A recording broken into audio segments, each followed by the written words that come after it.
Assalamu alaikum. Today we are going to start a new topic, metabolic defects in amino acid metabolism. This topic consists of a series of 3 lectures, and in today's lecture number 11 we will discuss in detail the 2 very important clinical conditions, phenylketonuria and different types of tyrosinemia. Genetic defects are due to mutation in any of the genes that generally result in the abnormal protein synthesis.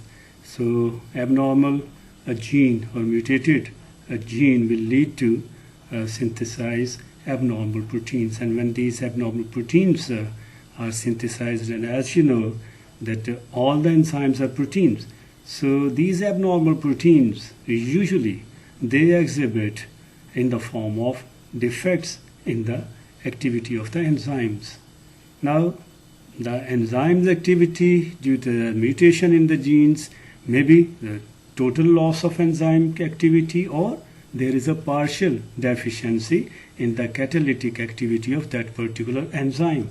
So whatever the result, whether it's the total loss or partial deficiency of the enzyme, it will lead to harmful accumulation of metabolites, leading to mental retardation or other developmental abnormalities. We will discuss under the heading of the different clinical conditions. More than 50 of these disorders they exhibit in humans, and among these 50 different metabolic disorders, a significant portion of these disorders is occupied by pediatric genetic diseases. Phenylketonuria is the most important disease of amino acid metabolism. Now this chart shows the incidence of inherited diseases of amino acid metabolism. If we move from this corner to left side, the chances of the particular diseases we come across, it decreases. So the most common genetic disorder is cystinuria. Cystinuria, if you remember, it is a clinical condition which is related with the deficiency or absence of the reuptake enzymes for 4 amino acids. You remember those names by the name of COAL, C-O-A-L. C for cysteine, A for arginine, O for ornithine, and L for lysine. So cystinuria is the most common genetic error of amino acid transport system. Second, next most prevalent disease is histidinemia. Histidinemia is a clinical condition due to the deficiency of the enzyme histidase that is required for the metabolism of histidine. So if that enzyme is deficient due to autosomal recessive disorder, it will lead to excessive accumulation of histidinemia. So histidinemia, due to the deficiency of histidase enzyme, it is relatively a benign disorder. Then phenylketonuria. It's very important from examination point of view. All the diseases written over this slide are important. Cystinuria, histidinemia, phenylketonuria, albinism is very important, and all these here, homocystinuria, alkaptonuria, maple syrup urine disease, cystathionuria, they are all important from your examination point of view. We will discuss these diseases one by one. Now we start with the metabolic disorder related with the metabolism of phenylalanine, that is phenylketonuria. You know that phenylalanine, which is essential amino acid, it is aromatic amino acid having benzene ring in its structure.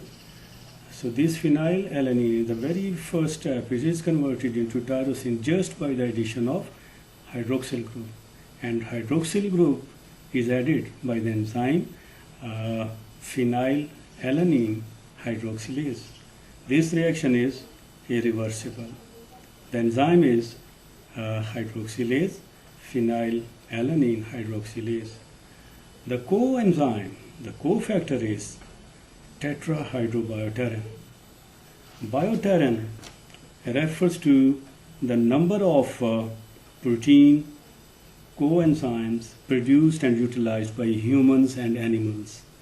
Biotarin acts as a cofactor for aromatic amino acid hydroxylase, which produces a number of neurotransmitters, including dopamine, epinephrine, norepinephrine, and serotonin. So the reducing equivalence is delivered by tetrahydrobiotarin, which itself is converted into dihydrobiotarin, and we get tyrosine. Now, if there is a genetic disorder with a deficiency or complete absence of this enzyme, what will happen? There will be no synthesis of tyrosine. A deficiency of phenylalanine hydroxylase results in the disease. This is phenylketonuria, characterized by accumulation of phenylalanine and a deficiency of tyrosine. So excessive accumulation of phenylalanine is ultimately going to produce the condition phenylketonuria, and there will be definitely a deficiency of tyrosine because this enzyme is absent. Now we see the role of tetrahydrobiotarin in this condition phenylketonuria. Phenylalanine hydroxylase requires tetrahydrobiotarin as a coenzyme. So you can see here, this is an active form of this biotarin, tetrahydrobiotarin. Tetrahydrobiotarin, after it donates its reducing equivalents in this reaction, it itself is converted into dihydrobiotarin, and this dihydrobiotarin, it regenerates tetrahydrobiotarin by getting the reducing equivalents from NADPH. Remember, this is a mistake in your textbook of Lippincott. Here it should be NADPH instead of NADH. So make it a correction. It is NADPH.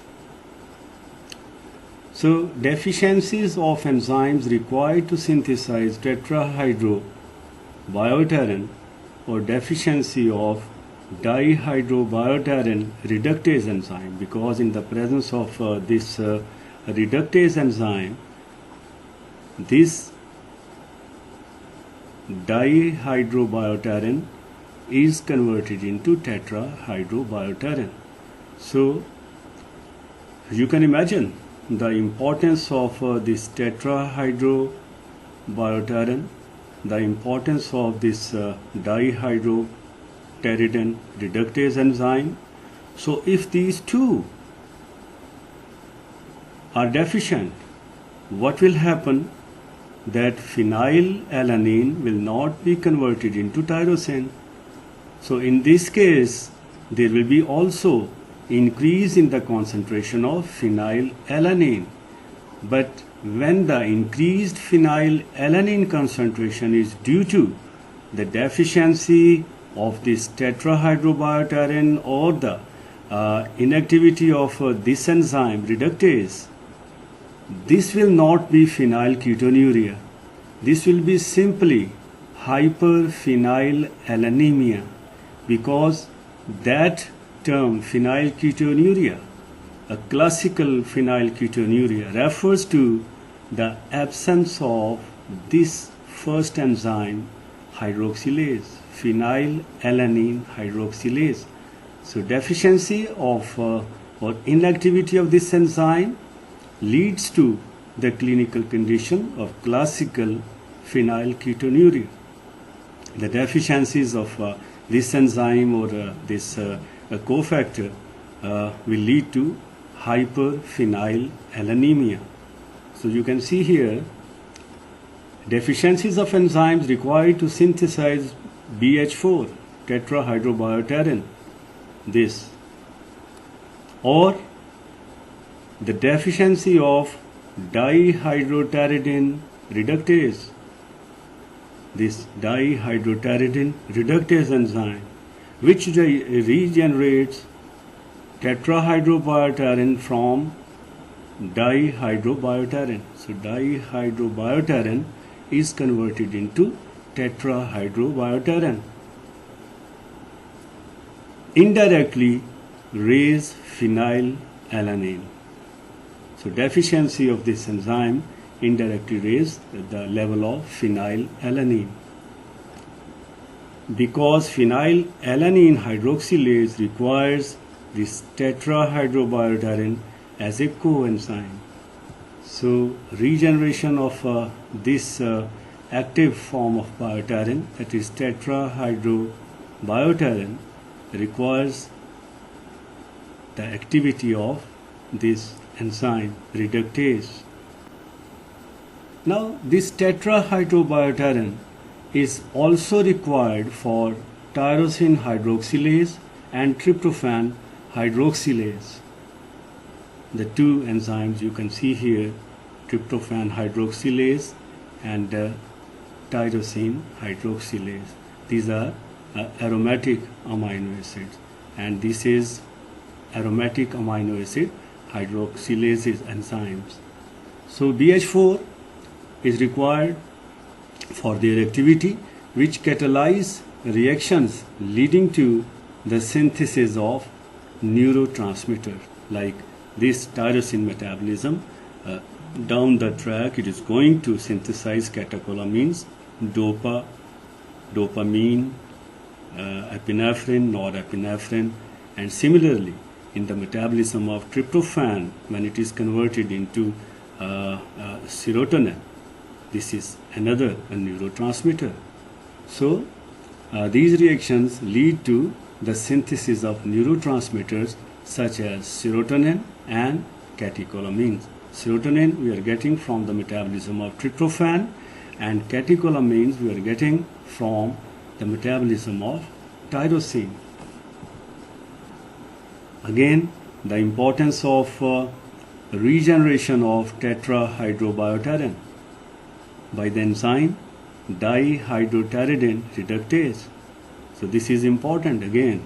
So whenever dihydropteridine is converted into tetrahydrobiopterin, it requires this enzyme. And this enzyme, what it does, it shifts the reducing equivalents from NADPH. I have corrected, it's a mistake in Lippincott. From NADPH, it gets the reducing equivalents and regenerate this active form of pteridine, which is a biopterin, which is tetrahydrobiopterin. So this is a regeneration in both the cases by the activity of reductase enzymes in the metabolism of tryptophan and in the tyrosine. Now simply restricting dietary phenylalanine does not reverse the effects on central nervous system. Due to deficiencies in neurotransmitter, we cannot stop a phenylalanine in the diet because it is going to synthesize our neurotransmitters. Replacement therapy with tetrahydrobiopterin and levodopa, which is ultimately going to produce the neurotransmitters, catecholamines, and 5-hydroxytryptophan, serotonin. These products of the affected tyrosine hydroxylase and tryptophan hydroxylase catalyzed reactions improve the clinical outcome. So if we add this tetrahydrobiopterin, levodopa, and 5-hydroxytryptophan that may improve the clinical outcome of phenylketonuria. Now, this is the characteristics of classic phenylketonuria. This is the normal mechanism. Phenylalanine, where it is converted into tyrosine, and tyrosine is utilized in our body in different ways. It is going to form the tissue proteins. It is going to form melanin when it is acted upon by the enzyme tyrosinase. Tyrosine is converted into catecholamines, dopamine, epinephrine, or norepinephrine, or ultimately the tyrosine may be metabolized finally to form fumarate, which is a glucogenic property of tyrosine, and acetoacetate, which is ketogenic property of tyrosine. That is why tyrosine is both glucogenic as well as ketogenic. Now, this is the normal mechanism of tyrosine metabolism. What happens in phenylketonuria? You see here, this normal track of tyrosine metabolism is blocked. So there will be increased concentration of phenylalanine. Increased phenylalanine concentration in the blood lead to increased concentration of phenyl pyruvate. So now, in most of the books, instead of phenyl ketone, this term phenyl pyruvate, increased level of phenyl pyruvate is used instead of phenyl ketones. So this phenyl pyruvate, actually it is also a keto acid, a pyruvate, because when we remove amino group from alanine, after the amino group is removed from alanine, it will be having carboxylic acid and it will be called as a keto acid. So phenyl pyruvate is a keto acid. It is converted into phenyl acetate, or it is converted into phenyl acetate or phenyl lactate. So all these different forms of phenylalanine in the blood will increase, and we call it phenylketonuria because they are ultimately excreted in the urine. So the condition, the deficiency or inactivity of this enzyme phenylalanine hydroxylase leads to the condition phenylketonuria. So this is the mechanism of the presence of these ketone bodies in the urine. Now, characteristics of classic phenylketonuria. PKU, phenylketonuria. This is the abbreviation for phenylketonuria. Elevated phenylalanine, it is understood. Phenylalanine, phenyl lactate, phenyl acetate, and phenyl pyruvate are present in elevated concentrations in tissues, plasma, and urine. A characteristic musty or mousy odor, the smell of a mouse. CNS symptoms are prominent in a PKU, phenylketonuria. These are mental retardation, failure to walk or talk, seizures, hyperactivity, tremor, microcephaly, and failure to grow are characteristic findings in phenylketonuria. The patient with untreated PKU typically shows symptoms of mental retardation by the age of 1 year and rarely achieves an IQ greater than 50. Remember these two important points. By the age of 1 year, the symptoms of mental retardation appear, and such patients, such cases, they rarely achieve the IQ greater than 50. Now, hypopigmentation, which is another presentation of phenylketonuria, a classical phenylketonuria.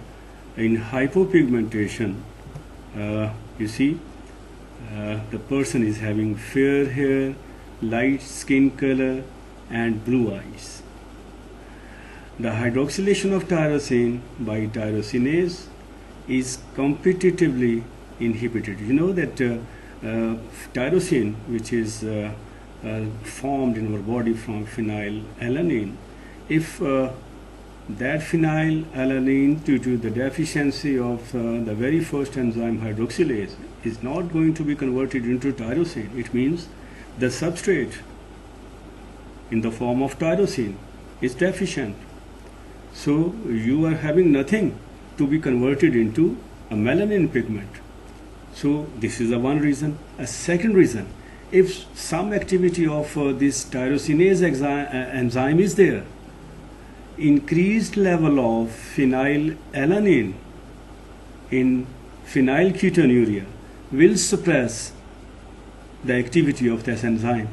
So hypopigmentation is due to the lack of availability of tyrosine plus the activity of tyrosinase when it is suppressed by the increased level of phenylalanine in the phenylketonuria. So you see, the hydroxylation of tyrosine by tyrosinase is competitively inhibited by the high levels of phenylalanine present in PKU, phenylketonuria. Now, neonatal screening and diagnosis of PKU. How we diagnose the case of this phenylketonuria. Lack of neonatal symptoms before 48 hours. Let me stop all of you here at this point, that why we do not test for this condition before 48 hours. The infant with PKU frequently has normal levels of phenylalanine at birth because the mother clears increased blood phenylalanine in her affected fetus through placenta. So, normal levels of phenylalanine persist until the newborn is exposed to 24 to 48 hours of protein feeding. These screening tests are typically done after this time to avoid false negative results. I am sure you will remember the importance of screening after 48 hours. So this is the reason. So elevated blood levels of phenylalanine is mandatory for detection, for the confirmation of this PKU. Normal levels of phenylalanine may persist until the newborn is exposed to 24 to 48 hours of protein feeding. Another way to diagnose this condition is the use of DNA probes. DNA probes are available to diagnose the defects, whether the defect is in the phenylalanine hydroxylase or and dihydroxy biopterin reductase enzyme. Now, treatment of PKU, phenylketonuria. If the earlier treatment is started during the first 7 to 10 days of life, complete neurological damage can be prevented. Most natural protein contains phenylalanine. In PKU, blood phenylalanine is maintained close to the normal range by feeding synthetic amino acid preparation low in phenylalanine. So early treatment and the use of synthetic preparations low in phenylalanine is ultimately what we can do to manage such patients, such babies of PKU. In patients with PKU, tyrosine cannot be synthesized from phenylalanine, and therefore it becomes an essential amino acid and must be supplied in the diet. Maternal PKU, maternal phenylketonuria. If the mother is having phenylketonuria, dietary control of blood phenylalanine level must be maintained throughout the pregnancy. Otherwise, it will lead to microcephaly. Microcephaly means छोटा sir का छोटा होना. Microcephaly, mental retardation, and congenital heart abnormalities in the fetus. And when the cause of these symptoms or signs which appear in the fetus is due to the maternal phenylketonuria, this condition is called maternal phenylketonuria syndrome, maternal PKU syndrome. Now, tyrosinemia. Tyrosinemia is the metabolic disorder in which the body is not able to effectively break down an amino acid tyrosine. Increased concentration of tyrosine in the blood affects liver and kidneys and intellectual disability. Untreated tyrosinemia can be fatal. Tyrosinemia is inherited in an autosomal recessive way. It is inherited by autosomal recessive way, meaning that to have the disease, the child must inherit 2 defective genes, one from each parent. Now, this is the slide which is showing the importance of the metabolism of phenylalanine. It is very much clear that over most of the steps we are having different diseases, like you see phenylketonuria, tyrosinemia type 2, tyrosinemia type 3, alkaptonuria, or tyrosinemia type 1.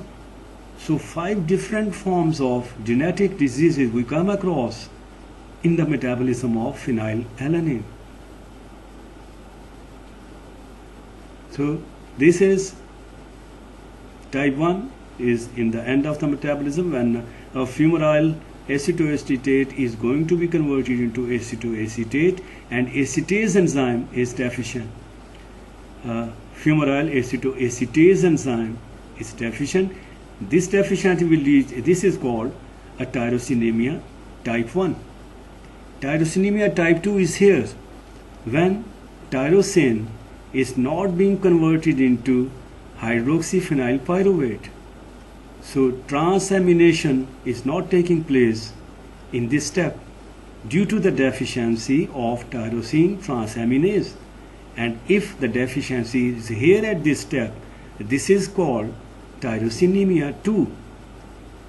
While the tyrosinemia 3, when this hydroxyphenylpyruvate is not being converted into homogentisic acid, homogenticate, the enzyme is dioxygenase, hydroxyphenylpyruvate dihydroxygenase. So if this enzyme is deficient, it will lead to the type of tyrosinemia, which is tyrosinemia type 3, where this hydroxyphenylpyruvate is not going to be converted into homogentisic acid. So these are the 3 different forms of tyrosinemias at different levels of tyrosine metabolism or phenylalanine metabolism. There are 3 forms of tyrosinemia. I showed you in the last slide type 1 tyrosinemia, type 2 tyrosinemia, type 3 tyrosinemia. Clinical symptoms typically begin before 2 years of age, with the majority of children presenting before the age of 6 months, with evidence of acute liver failure, renal dysfunction, and neurological crisis. So, the symptoms of all the types of tyrosinemia they typically they appear before the age of 2 years, and which is usually the outcome of these different types of tyrosinemia is fatal. Thank you very much. Thank you for today's lecture. Inshallah, we will discuss the remaining clinical conditions related with the metabolic disorders of proteins in our next lectures. Stay safe, stay blessed.